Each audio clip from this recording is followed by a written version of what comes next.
할렐루야.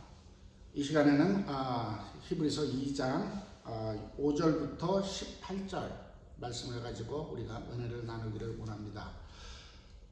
지난 시간에 이제 2장 1절부터 4절까지는 이제 하나님의 큰 구원을 향한 그 하나님의 이제 그 히브리서가 주는 경고에 대해서 말씀을 나눴습니다. 근데 오늘은 이제 5절부터 이제 18절까지는요, 전체적인 틀을 보면은 예수님이 육신으로 오신, 하나님 말씀이 육신으로 오신, 즉 성육시하신 그 의미랄까, 그 안에 담겨있는 하나님의 뜻에 대해서 말씀을 하고 있습니다. 그래서 이것을 부분 우리가 읽어나가면서 오늘 하나님의 뜻을 깨닫기를 원합니다. 먼저 이제 5절에서 9절을 보면은요, 하나님이 우리의 말한 바 장차 오는 세상들을 천사들에게는 복종케 하심이 아니라 오직 누가 어디 증거하여 가로되 사람이 무엇이간데 주께서 저를 생각하시며 인자가 무엇이간데 주께서 저를 권고하시나이까. 저를 잠깐 동안 천사보다 못하게 하시며 영광과 존귀로 관시우시며 만물을 그 발 아래 복종케 하셨느니라 하였으니 만물로 저에게 복종케 하셨으며 복종치 않은 것이 하나도 없으나 지금 우리가 만물이 아직 저에게 복종한 것을 보지 못하고 오직 우리가 천사들보다 잠깐 동안 못하게 하심을 입은 자 곧 죽음의 고난을 받으심을 인하여 영광과 존귀로 관쓰신 예수를 보니 이를 행하심은 하나님의 은혜로 말미암아 모든 사람을 위하여 죽음을 맛보려 하시리라. 아멘. 자, 요한복음 1장 14절에 보면요, 말씀이 육신이 되어 우리 가운데 거하심에 우리가 보니 하나님의 독생자의 영광이요 은혜의 진리가 충만하다라고 했습니다. 자, 우리가 믿는 예수 그리스도, 우리의 신앙은 그 말씀이 육신이 되신 그 아들로 인해서 우리에게 정말 직접적으로 말하자면 영향력을 줬다는 거죠. 우리에게 직접적으로 계시를 하셨다는 겁니다. 그 전에는 천사들을 통해서, 선지자를 통해서 이렇게 하나님께서 말씀을 하셨지만은 그것은 뭐 음성으로만 들렸지 눈으로 볼 수 있는 것도 아니었고, 들은 말이지만은요, 이 아들은 직접 우리에게 오셔서 우리가 알아들을 수 있는 그 언어로 정말 그 문화 속에 오셔서 우리의 그 수준으로 우리에게 하나님의 그 뜻을 전파했다는 것을 우리는 성경을 통해서 알고 있다는 것을 깨달으시기 바랍니다. 그래서 말씀이 육신에 오셨다는 이 성육신에는 정말 우리 하나님만이 하실 수 있는 거예요. 세상 다른 종교들은요, 우리 뭐 열심히 돈 닦아가지고 큰 높은 자기네 위치로 와서 자기를 만나라고 하는 것이 이방신들입니다. 세상 종교입니다. 그러나 우리가 믿는 하나님은요, 그분이 우리를 찾아오셨어요. 찾아오셨을 뿐만 아니라 우리 수준으로 오셔서 그분이 낮춰서 오셔서 당신을 계시하셨기 때문에 우리가 그 하나님을 알 수 있다는 것을 깨달으시기 바랍니다. 제가 항상 그 선교지에서 강조한 것이 그겁니다. 기독교는 종교가 아니다. 기독교는 생명이다. 그런데 이것이 제가 한 말인 줄 알았더니요, 그저 보니까 그 본회퍼 그분이 말씀하신 거더라고요. 기독교는 종교가 아니다. 하나님과의 만남이다. 그 멋진 말을 그분이 먼저 하셨더라고요. 맞습니다. 우리 기독교는 종교가 아닙니다. 하나님을 만났기 때문에 그 하나님으로부터 생명을 얻어서 정말 그 살아가는 존재이고, 또 하나님을 만났고, 그 때문에 그 하나님의 그 사랑을 힘입었기 때문에 하나님을 사랑하면서 이 세상에 하나님과의 그 사랑의 관계 속에서 나아가는 것이, 살아가는 것이 저와 여러분의 신앙생활이라는 것을 깨달으시기를 축원합니다. 그래서 우리의 신앙에서는 정말 그 예수님의 말씀이 육신에 이 땅에 오신 성육신하신 그 사건이요, 저와 여러분에게 가장 큰 의미가 있고 정말 중요한 부분이라는 것을 깨달으시기를 축원합니다. 그래서 오늘 히브리서 기자도 2장 5절부터 18절까지 그것을 의미하면서 우리에게 한 단계 한 단계 그분이 어떠한 일을 하셨는지에 대해서 설명하고 있다는 것을 깨달으시기 바랍니다. 여기 5절에 보면요, 우리의 말은 세상을 천사들에게 복종케 하려 하심이 아니라 이 세상을 천사들에게 물려주려고 한 것이 아니라 하나님의 것이라는 것, 하나님의 기업이라는 것을 나타내시기 위해서 그 하나님이 직접 육신을 입고 이 땅에 오셨는데, 오셨다는 것은 아까도 말씀드린 낮아지셨다는 겁니다. 우리의 차원으로 오셨다는 겁니다. 빌립보서 2장 6절에 보면요, 그는 근본 하나님의 본체시나, 하나님 삼위일체 하나님이시나 하나님과 동등됨을 여길 것을 취하지 아니하시고 자기를 낮춰서 우리의 인간의 모양으로 정말 사람의 모양으로서 죽기까지 순종하셨다는 것이 그 성경의 말씀입니다. 낮아지셔서 오셔서 만물에서 죽음을 맛보셨다는 것. 그래서 우리에게는 은혜를 끼치셨다는 것입니다. 할렐루야. 자, 제가 항상 강조하는 거지만 예수님이 말씀이 육신되 이 땅에 오신 궁극적인 목적은 부활이라고 그랬습니다. 그래서 부활하시기 위해서는 죽어야 되고 죽음을 맛보시게 죽기 위해서는 십자가를 지셔야 되고 십자가에서 피를 흘리셔야 된다는 것이고 그 피를 갖고 오시기 위해서는 말씀이 육신으로 오셔야 된다는 것. 근데 그 육신으로 오신 것 자체가 그분이 낮아지시고 죽음을 맛보심으로써 피를 흘리고 죽으심으로 우리의 죄를 대속하셨고 우리의 대체물이 되셔서 죽으셨다는 것이죠. 그럼으로써 우리에게는 은혜를 끼쳤습니다. 그러나 그것이 십자가의 죽으심으로만 끝나면 우리의 신앙은 은혜에만 머물러 있지 능력은 없다는 거예요. 근데 오늘 본문 말씀에 뭐냐면 그 죽으셨지만 그분은 영광과 존귀로 관을 씌웠다. 즉 뭐냐면요, 부활의 영광에 동참하셨다는 겁니다. 할렐루야. 그분은 낮아지셔서 죽으실 수밖에 없었지만 그분은 하나님이신 게 부활하심으로써 사망의 권세를 깨뜨리시고 영광과 존귀로 관을 쓰시고 하나님 보좌에 앉으셔서 이제는 그 만물을 복종케 하셨다는 겁니다. 천사들에게 복종케 하심이 아니라 바로 그 하나님의 아들이 보좌에 앉으셔서 모든 만물을 다스리는 만왕의 왕이시라는 것을 얘기하고 있다는 것을 깨달으시기 바랍니다. 그것이 예수님이 말씀이 육신되어 이 땅에 오신 성육신하시는 하나님의 뜻에 하나인 것을 깨달으시기를 축원합니다. 그런가 하면 이제 10절에 보니까 뭐라고 되냐면 만물이 인하고 만물이 말미암은 자에게 많은 이들을 이끌어 영광에 들어가게 하시니래 저희 구원의 주를 고난을 말미암아 온전케 하심이 합당하도다. 자, 바로 이것은 우리의 구원의 주가 되시기 위해서 육신을 입고 오셨다는 거예요. 그것은 한마디로 많은 이들을 영광으로 많은 이들을 이끌어 영광에 들어가게 하시기 위해서 육신으로 오셨는데 그렇게 하시기 위해서는 그분이 고난을 통하셔야 됐다. 이렇게 얘기하고 있습니다. 왜냐하면 그분이 육신을 입고 있는 동안에는 전능하신 하나님이시지만 온전한 인성을 갖고 있기 때문에 육체의 그 연약함을 감당하고 계셨다는 거예요.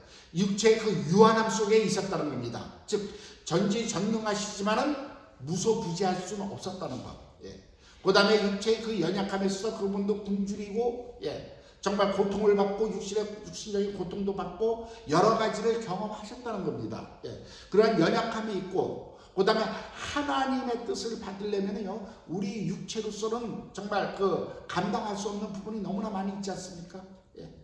그래서 로마서 8장에 보면요 영의 생각과 육신의 생각은 서로 원수가 된다고 그랬습니다. 그는 우리가 육신의 정욕 때문에 그렇다는 거지만은 예수님은 그 육신으로 이셨기 때문에 그 연약함을 깨트리고 정말 하나님의 뜻을 받아야 온전하게 되신다는 거예요. 순종해야 된다는 겁니다. 근데 이 순종이 어디서 나오냐면요 고난을 통해서 나온다는 것을 깨달으시기를 축원합니다. 할렐루야. 그래서 이것은 앞으로 이제 히브리서 5장에서도 다른 문제지만요. 그분은 그 연약하게 그 깨트리기 위해서 육신으로 오셨지만은 그분은 정말 그 고난을 통해서 하나님의 그 순종을 배웠다는 거예요. 그리고 그 순종함으로써 온전케 되셨기 때문에 우리 많은 사람들을 많은 영혼들을 정말 하나님의 영광으로 이끌어갈 수 있는 일을 하셨다는 것을 깨달으시기를 축원합니다. 그래서 저와 여러분의 삶 속에서도요. 우리도 부족하지만은 우리도 온전한 순종을 통해서 정말 하나님 앞으로 온전함으로 자라나는 성장할 수 있는 그리스도인이 되시기를 축원합니다. 할렐루야. 그래서 하나님의 때에 따라서 우리에게 고난을 허락하신 이유가 그 고난 속에서 순종을 배우라는 겁니다. 그래서 시편 119편에 보면은 그런 고백이 있습니다. 고난이 내게 유익이라 내가 고난을 통하여 주의 율례를 배웠나이다. 어떤 때는요 우리는 정말 고난을 너무 힘들어합니다. 고난을 여기 사실 고난 당하고 싶어하는 사람 아무도 없어요. 그리고 세상 이방 종교는요 전부 다 그 고난을 소위 말해서 액땜하고 애군을 멀리하고 만사형통하기만 바라는 것이 이방 종교입니다. 그래서 그들은 고난을 정말 없이 살기를 원합니다. 근데 유독 우리 기독교에만, 성경의 말씀에만 우리는 고난을 얘기하고 있다는 거예요. 그 뜻은 뭐냐면요, 그 고난이 어떤 삶의 저주가 아니라 그 고난을 통해서 우리는 하나님의 뜻을 깨닫고 그 고난을 통해서 우리가 순종을 배우로서 온전히 자랄 수 있는, 놀라운, 어떻게 보면요, 백신 같은 그러한 존재랄까, 그러한 것을 의미한다는 것을 깨달으시기 바랍니다. 할렐루야. 부족한 종도 삶 속에서 따지고 보면 많은 고난이 있었습니다. 근데 그 고난을 통해서 순종함을 배우고 점점 강건해짐으로 세상을 이길 수 있는 힘이 됨으로써 하나님께서 예비하신 그 축복을 누리면서 살 수 있다는 것을 여러분들 믿으시기 위해서 축원합니다. 그것이 가나안의 축복을 받기 전에, 정말 이르기 전에 하나님께서 그 광야 생활, 40년의 광야 생활을 통하면서 말하자면 이스라엘 백성들이, 출애굽한 이스라엘 백성들이 세대 교체가 됐잖아요. 이거 세상 말하면 물갈기입니다. 물갈이입니다. 물갈이.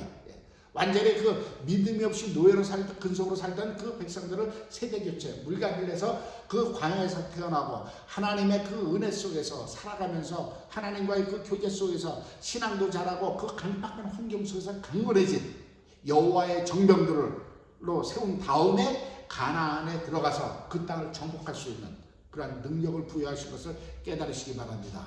할렐루야. 그래서 주님께서도 이 땅에 오셔서 그 고난을 통해서 순종하시고 온전케 되심으로써, 그 십자가를 감당하시고 죽으시고 부활하심으로써 우리 많은 영혼들을 하나님의 그 영광으로 인도할 수 있는 구원의 주가 되셨다는 것을 믿으시기 위해서 축원합니다. 그러면 이제 11절에서 이제 13절을 봅시다. 거룩하게 하시는 자와 거룩함을 입은 자들이 다 하나에서 난지라. 그러므로 형제라 부르시기를 부끄러워 아니하시고 이르시되 내가 주의 이름을 내 형제들에게 선포하고 내가 주를 교회 중에서 찬송하리라 하셨으며 또다시 내가 그를 의지하리라 하시고 또다시 볼지어다 나와 및 하나님께서 내게 주신 자녀라 하셨으니. 할렐루야. 자, 육신을 입고 오셔서 우리에게 형제라 부르심을 하시겠다는 거예요. 우리를 형제라 부르시겠다는 겁니다. 그러면서 그 이유를 합법적으로 근거를 대셨습니다. 하나에서 난지라 그랬습니다. 자, 이 세상에 어느 종교나 어느 그 책도, 철학이든 무슨 이사회든 어떠한 것도 우리 인간의 기원을 정확하게 얘기한 책이 없습니다.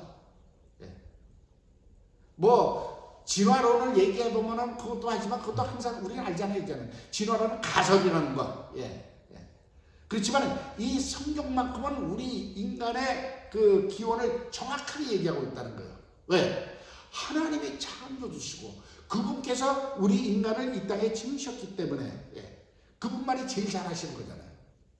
근데 그분이 지으실 때 어떻게 지으셨다고요? 당신의 형상을 따라서 지으셨고 그 안에 생기를 불어 하나님의 생명을 부어주셨습니다. 그래서 우리를 영적인 존재로 만드셨다는 거예요. 하나님이 영이시고 우리에게도 그 영적인 존재의 그 생명을 부어주셨습니다. 이 하나님으로부터 난 자녀입니다. 하나님의 형상에 대해서 제가 그 셋째안을 강의할 때도 말씀을 드렸지만 하나님의 형상이라는 것은 바로 아들의 형상이라는 거예요. 골로새 1장 15절에 하나님의 형상은 아들의 형상이고 히브리서 1장 3절에도 하나님의 형상은 바로 아들이라는 거예요. 그리고 빌립보서 2장 6절에도 그는 근본 하나님의 본체시나. 그래서 그 아버지 하나님의 형상이라는 것은 바로 아들의 형상. 즉 우리를 지으실 때 하나님께서 아들의 형상으로 지으시고 그 뜻은 우리를 자녀의 형상으로 지으셨다는 것, 사랑의 대상으로 지으셨다는 것을 여러분들이 깨달으시기 바랍니다. 그 형상만 그렇게 지었을 뿐만 아니라 그 안에 하나님의 생명을 주어서 우리를 낳으셨다는 거예요. 그래서 우리가 정말 그분은 아버지라고 부를 수 있다는 것을 깨달으시기 바랍니다. 그런데 우리가 정말 하나님 말씀에 불순종하고 유혹돼서 타락해서 하나님과의 관계가 끊어졌지만 바로 말씀이 육신이 되어진 그 예수 그리스도, 여기서는 그 하나님의 아들 성육신하신 예수 그리스도와 하나에서 난지라 그랬습니다. 바로 그 뜻은 뭐냐면 그분이 이 땅에 육신으로 오셨을 때는요 하나님의 아들이라 부르심을 받고 예, 마리아에게 수태고지 할 때 뭐라 그랬을까? 네가 아들을 낳으니 이름을 예수하라. 그러면서 주여 내가 사례를 알지 못합니다 했을 때 뭐라 그랬습니까? 성령으로 잉태하신다고 그랬습니다. 할렐루야. 예, 즉 그 뜻은 하나님으로부터 나왔다는, 하나님으로 왔다는 그러한 의미를 부여한다는 것을 깨달으시기 바랍니다. 예, 할렐루야. 즉 하나님으로부터 말씀이 직접 삼위일체 되신 하나님이 육신을 입고 오신 것과 우리 인간에게 육신을 주시고 우리에게 정말 영을 주셔서 하나님의 자녀가 부르심을 받았는데 우리가 정말 그 불순종하고 죄악으로 가서 멸망하실 때 이 하나님으로부터 오신 예수 그리스도께서 육신을 입고 오셔서 죽으시고 피 흘리심으로써 우리의 죄사함을 이루시고 그분의 부활 승천하심으로써 이제는 성령을 보내주셔서 우리의 영을 새롭게 거듭 태어나게 하셨다는 거 아닙니까? 할렐루야. 예. 이것이 바로 하나에서 난 자라는 것입니다. 우리가 거듭 태어난 것, 우리가 원래 인간이 태어난 것도 존재한 것도 하나님으로부터 태어남을 받았지만은 결국은 하나님을 불순종하고 멀리 멸망할 수밖에 없는 내가 예수를 믿는 것 자체가 다시 재탄생했다는 것. 그래서 거듭난다고 말씀하신 겁니다. 할렐루야. 그것도 성령으로 거듭났다는 거예요. 즉 예수님과 그런 말할 때가 하나님으로부터 났기 때문에 우리는 서로 형제라 부른다는 거. 하나님의 자녀라.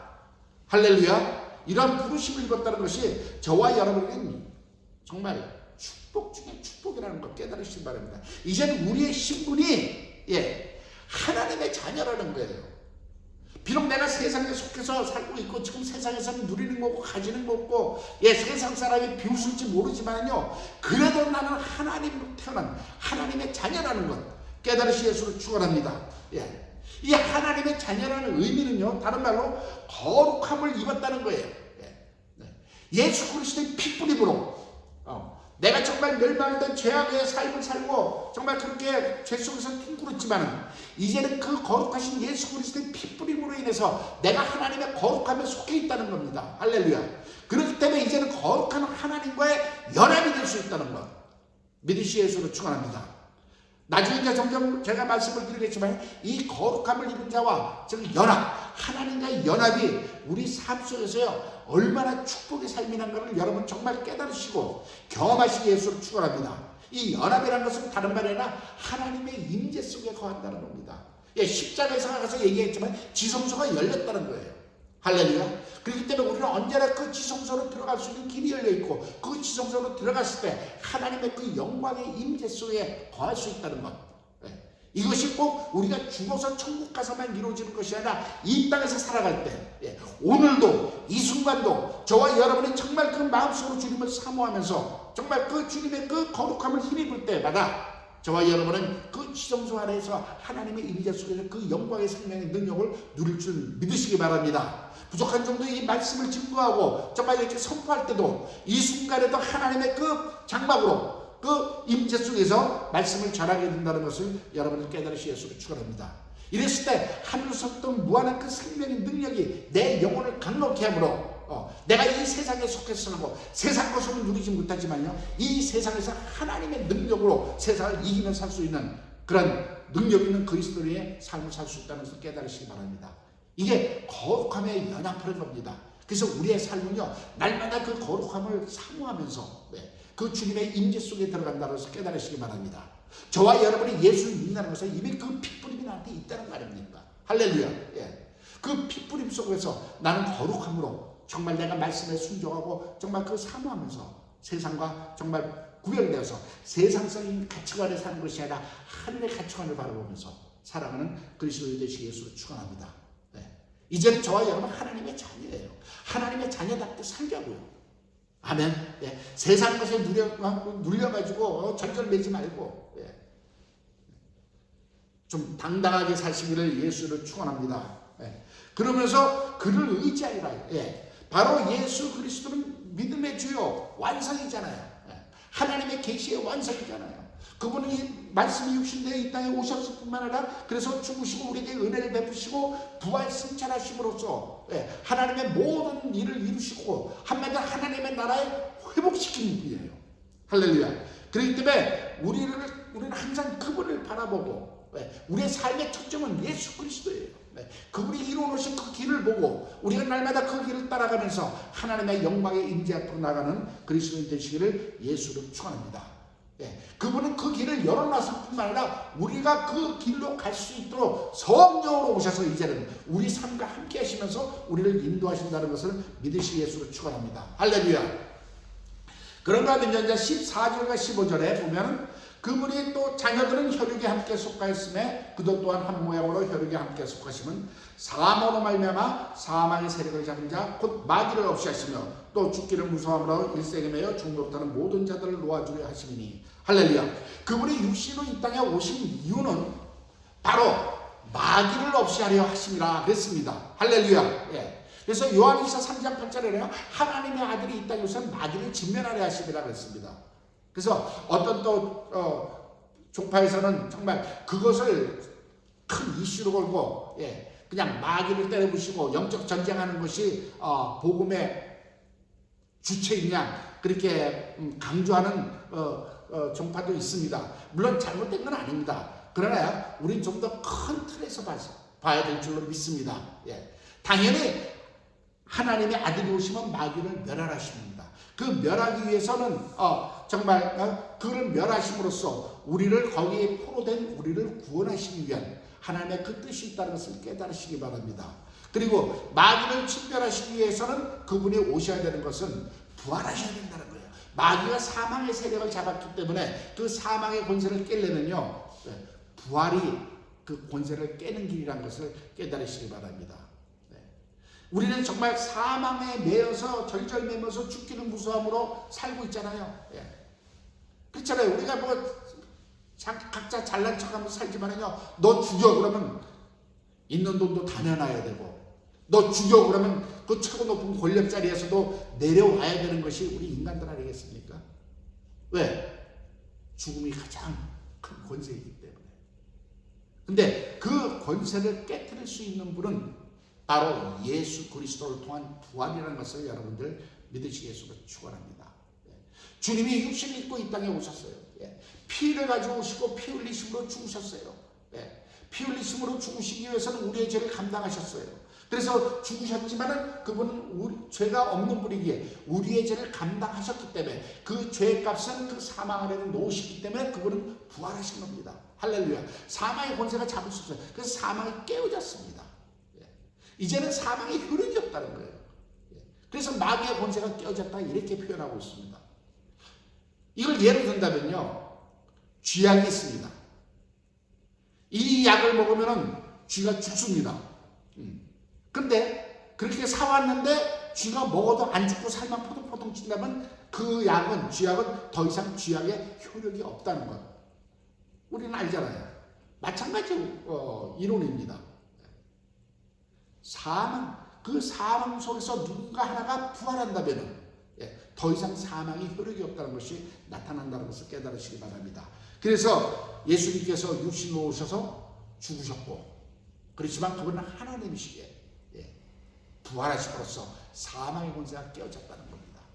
우리를 사망이라는 그 포로 수용소에 우리를 가다 놨는데 이제 예수님이 부활하시면 그 문을 깨뜨리고 이제는 우리들을 향해서 나오라고 내가 길이요 진리요 생명인가 나를 따라 그 길로 나오라고 말씀하시는 그 음성에 귀를 기울이시기 위해서 축원합니다. 저와 여러분은 정말 그 음성을 듣고 따라 나와서 이제는 구원의 반열에 서 있고 정말 그 생명의 그 하나님으로부터 그 능력을 받아 사는 존재가 되었지만 아직도 그 포로 수용소에서 나오지 못하는 그 수많은 영혼들이 있지 않습니까? 그래서 우리가 그들을 향해서 복음을 외쳐야 되고 전도해야 되고 저같이 또한 부름받은 사람들은 선교지로 나가서 정말 그 이방 민족들에게 다른 민족들에게 정말 그 복음을 전파하는 그러한 사명도 감당해야 될 줄로 믿습니다. 할렐루야. 그래서 이 육신으로 입고 이 땅에 오신 그 성육신하신 그 뜻 중에 하나는 또한 이 마귀를 진멸하는 그런 영적 전쟁이 있었다는 것을 깨달으시기 바랍니다. 그 마귀를 진멸하심으로써요 결국은 하나님 나라가 온전히 회복되었다는 것. 하나님께 도전했던 소위 말해서 쿠데타 세력이잖아요. 그 쿠데타 세력을 진압하고 이제 모든 영광을 하나님 앞에 돌린 것이 예수님이 성육신하는 그 목적 중에 하나인 것을 또한 깨달으시기 위해서 축원합니다. 그러나 마지막으로 16절에서 18절 이는 실로 천사들을 붙들어 주려 하심이 아니요 오직 아브라함의 자손을 붙들어 주려 하십니다. 그러므로 저가 범사의 형제들과 같이 되시기 마땅하도다. 이는 하나님의 일에 자비하고 충성된 대제사장이 되어 백성의 죄를 구속하려 하십니다. 자기가 시험을 받아 고난을 당하셨듯이 시험받은 자들을 능히 도우십니다. 할렐루야. 자, 그 육신을 입고 이 땅에 오신 그 목적 중에 하나가 구원하시는 대제사장이라는 겁니다. 할렐루야. 여러분, 그 대제사장이라는 것은 우리 구약을 통해서 많이 알고 있지만은 정말 백성을 대신해서 하나님 앞에 나아가서 백성들의 죄를 대속하는 그러한 임무를 맡았던 것이 대제사장입니다. 할렐루야. 그래서 그런 1년 1자씩 그 피를 가지고 짐승의 피를 갖고 하나님 전에 나아가서 제사를 지냄으로써 백성의 죄를 대속했습니다. 그런데 예수님이 육신로 이 땅에 오신 그 목적 중에 하나는 그분은 양의 피로 하신 것이 아니라 자신 스스로가 제물이 되어서 자신의 피로 정말 그 제사를 완성시켰다는 것을 믿으시길 바랍니다. 그래서 그 히브리서 9장과 10장에서는 단번에 제사를 올렸다고 그랬습니다. 짐승의 피로는 매년 드려야겠습니다. 온전치 못했기 때문에. 그러나 하나님의 아들이신 예수 그리스도의 피는 단번에 영원한 제사를 완성시킨 것을 깨달으시기 바랍니다. 그러기 위해서 자신이 스스로 대제사장이 되어서 하나님 앞으로 자신의 피를 갖고 자신이 제물이 되어서 하나님 앞으로 나간 것을 깨달으시길 바랍니다. 할렐루야. 그것은 그 이유는 바로 믿음의 제사, 아브라함의 자손, 즉 믿음의 자손을 구원하시기 위한 사역이었던 것을 여러분들이 믿으시기 위해서 축원합니다. 할렐루야. 그런데 더욱다른 감사한 것은요, 이 예수님이 직접 육신을 입고 오셔서 그 모든 우리의 연약함을 경험하셨기 때문에 우리의 연약함을 도우실 수 있는 분이라는 거예요. 할렐루야. 예, 우리 옛말에 있습니다. 과부가 호레비 사정을 한다 이렇게 또 있습니다. 또는 과부가 과부 사정을 한다. 이건 뭐냐면 같은 입장을 경험해봤기 때문에 그 사람의 입장을 이해할 수 있다는 거 아니겠습니까? 이게 너무나 감사한 거예요. 이 성경이 진리일 수밖에 없는 것은요, 하나님이신 그분이 우리 몸으로 이 땅에 오셔서 우리의 모든 연약함, 모든 부족한 것을 다 경험해 보셨어요. 그래서 지금도 보지 않으셨지만 우리 보고 내가 너 이해한다는 거예요. 네가 그렇게 연약할 수밖에 없다는 걸 내가 이해한다는 거예요. 그래서 내가 너를 도와주겠다는 겁니다. 네가 지금 그 신앙생활을 하면서도 네가 연약에 쌓여있기 때문에 자꾸만 죄의 유혹을 받아 정말 쓰러지고 그렇게 죄에서 뒹굴면서도 네 안에 있는 그 영이 날마다 눈물로써 애타게 부르짖는 그 영의 음성을 내가 듣노라. 내가 그렇기 때문에 도우심의 손을 필 수 있다는 거예요. 그렇기 때문에 너희는 내 손을 붙잡으라. 이러한 메시지가 때마다 성경을 통해서 우리에게 정말 심하다 항상 들려주시는 것을 믿으시기 위해서 축원합니다. 할렐루야. 예. 다른 종류에는 그런 것이 없어요. 예. 너 내 위치로 못 와? 나 못 만나. 너 도 닦아야 돼. 7년 동안 굴에 들어가서 안에 들어가서 너 면벽 참선해야 그래야 깨달을 수 있어. 그렇다고 인간이 완전해지나요? 아니잖아요. 누가 그렇게 그런 그 신의 경지에 올라갈 수 있어요? 이 인간은 없습니다. 그런데 감사하게도요, 우리 하나님은 육신이 되어 이 땅에 오셔서 직접 저와 여러분처럼 이렇게 연약함 속에 유혹도 당해보셨잖아요. 마귀도 유혹 당했잖아요. 그렇기 때문에 우리가 유혹 당할 수밖에 없다는 거 그분이 알아요. 그 유혹이 얼마나 정말 정말 넘어갈 수밖에 없을 정도로 달콤한 건지 그분이 알잖아요. 40일 굶었을 때 너 이 떡덩이 한번 되게 해라. 40일 굶주렸기 때문에요. 얼마나 배고프다는 거 압니다. 그런 유혹이 오면요, 우리 인간들 다 쓰러지게 돼 있어요. 그렇지만 주님께서는요, 그것을 이길 수 있는 길도 열어주셨잖아요. 사람이 떡으로만 사는 것이 아니요, 하나님의 말씀으로 사는 것이다. 할렐루야. 즉 우리가 육체적인 그 욕뿐만 아니라 하나님이 주신 영의 능력으로 살아간다는 것을 깨닫게 해주시는 것을 믿으시기 바랍니다. 그렇기 때문에 우리를 늘 도우신다는 거예요. 이것이 얼마나 감사한지 정말 이루 말할 수 없습니다. 그래서 제가 어떤 때 제가 자조적인 그 말을 많이 합니다. 제가 만약에 하나님이라면 나 같은 주의 종은요 100번도 더 버리 안 써요. 그렇게 그렇게 불순종하고 그렇게 하나님 속을 썩이고 그렇게 살아간 저 같은 저 같으면 100번도 더 버리고 안 써요. 그런데요 정말 감사한 건요 주님이 저를 버리지 않으시고 오늘날까지도 써주신다는 것이 이게 정말 감사해서요. 정말 눈물이 나도록 감사하기 때문에 제가 이제는 그냥 주님 정말 죽기까지 순종하겠습니다. 정말 어떻게 하면 정말 순교의 길이라도 할 수 있다면 정말 감당하면서 주님을 섬기고 있습니다 하는 그런 고백이 나올 수밖에 없다는 것을 여러분들 깨달으시기 바랍니다. 우리 사랑하는 성도 여러분들, 그래요 우린 연약합니다. 예. 세상의 어떤 게 너무나 커요. 예. 골리앗 같아요. 예. 아니 그 이상이에요. 나는 정말 그 앞에 정말 메뚜기 같은 존재, 연약한 존재입니다. 그렇지만은요, 우리 주님께서는 우리의 연약함을 아십니다. 알 뿐만 아니라 능히 도와주시기를 원하십니다. 도와주시기 원하실 뿐만 아니라 그분은 능히 그것을 이룰 수 있는 능력에 전능하신 하나님이라는 것을 깨달으시기 바랍니다. 그리고 정말 죽기까지, 피 흘리기까지 우리를 위해서 그 피를 쏟기까지 하신 그 사랑이 있습니다. 하나님이기 때문에 더더구나 저와 여러분을 도우시기 원하시는 그분이라는 것을 믿으시기 위해서 축원합니다. 그래서 우리는 그분을 정말 믿고 의지하면서 정말 연약하지만 어떤 데 차마 손을 내밀기가 부끄러울지라도 그럴수록 더욱더 그 손을 주님 앞에 내밀므로써 주님의 손을 붙잡으시는 저와 여러분 되시기 예수로 축원합니다. 할렐루야. 승리하는 삶을 사시는 예수로 축원합니다. 말씀이 오시려 이 땅에 오신 그 예수 그리스도 독생자를 보내 하나님의 영광이요 그 안에 정말 은혜와 진리가 충만하더라. 이러한 그 은혜와 진리의 충만함을 누리시는 저와 여러분 되시기 예수로 축원합니다. 감사합니다. 승리하시기 바랍니다. 할렐루야.